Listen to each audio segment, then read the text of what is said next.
Sir, এই যে আজকের যে ভূমিকম্পটা হয়ে গেল, এটা কি মানে কোনো বার্তা দিচ্ছে কিনা বাংলাদেশের যে মানে ভূতাত্ত্বিক পরিস্থিতি? হ্যাঁ, এটা তো অবশ্যই একটা আপনার বার্তা দিচ্ছে যে আমাদের গবেষণায় আমরা তো আগে থেকেই বলে আসছি যে আপনার সাবডাকশন জোন, যেটা সিলেট থেকে চট্টগ্রাম এই অঞ্চলে 8.2 থেকে 9 শক্তির ভূমিকম্পের শক্তি জমা হয়ে আছে, যে কোনো সময় এটা বের হতে পারে। জি।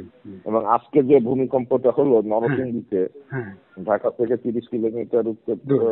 পূর্ব কোণে, সেটা এই আপনার দুটা প্লেটের সংযোগস্থলে এটা সংঘটিত হয়েছে। তো প্লেট দুটো আগে আটকে ছিল, ফ্রিকশনের কারণে এটা লকড হয়েছিল, আটকে ছিল।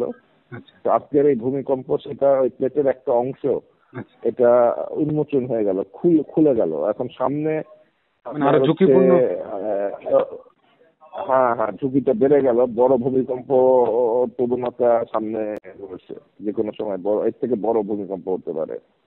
আচ্ছা স্যার, সাধারণ মানুষের মানে জন্য মানে কি বার্তা, মানে সাধারণ মানুষের কিভাবে মানে নিজেদেরকে সাধারণ মানুষের জন্য বার্তা তো আমরা সবসময় এর আগে বলে আসছি, সরকারকে বলে আসছি, করে আসছি যে মহড়ার কোনো বিকল্প নেই ভূমিকম্পের সময়। কারণ আমরা যে অবকাঠামোয় বসবাস করি, এটা তো পরিবর্তন করা সম্ভব নয়, না। তাই না? এর মধ্যেই আমাদেরকে বসবাস করতে হবে, এর মধ্যেই আমাদেরকে সার্ভাইভ করতে হবে। অতএব ভূমিকম্পের সময় যদি আমরা কিছু কলাকৌশল শিখি, যে ভূমিকম্পের সময় হুড়াহুড়ি করে, তাড়াহুড়া করে, এদিক ওদিক ছুটাছুটি না করে, ধীর স্থির ভাবে 2-1 কদমের মধ্যে যদি আমরা নিরাপদ জায়গায় আশ্রয় নিই, তাহলে আমাদের জানমালের ক্ষয়ক্ষতি কম হবে। সেই জিনিসটা আমরা স্মার্টফোন টেকনোলজির মাধ্যমে আমরা যদি ন্যাচারাল হ্যাজার্ড গেম তৈরি করি, হ্যাঁ, যে ভূমিকম্পের সময় কোন কোন জায়গাগুলো হচ্ছে নিরাপদ এবং কি করণীয়, কি করতে হবে, সেইগুলো যদি আমরা গেমের মাধ্যমে যদি শিখাই এবং তারপরে যদি নিয়মিত যদি মহড়া করে অনুশীলন করি, তাহলে মানসিক মনোবল বৃদ্ধি পাবে। স্যার, এটা সরকারের মহড়ার পক্ষ কোনো থেকে বিকল্প নেই। সরকার এই উদ্যোগগুলো নিতে পারে, তাই তো? সরকারকে আমরা বারবার বলে আসছি, আমি বিশেষ করে আমি, আচ্ছা। হ্যাঁ, আপনাদের মিডিয়াকেও বারবার বলে আসছি, আপনারা মিডিয়াও এটার উপরে গুরুত্ব দেন না, সরকার তো দিবেই না।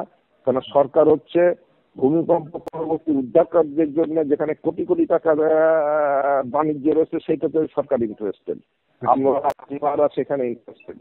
কোটি কোটি টাকার বাণিজ্য মানেই তাদের বেশি তাদের লাভ। আর তার যদি 1% যদি আপনি জনগণকে সচেতন করার জন্য ব্যয় করেন, তাহলে তো আমার ওই কোটি কোটি টাকা খরচ হবে না। জি জি। বুঝতে পেরেছেন ঘটনা? বুঝতে পারছি, হ্যাঁ বুঝতে পারছি স্যার।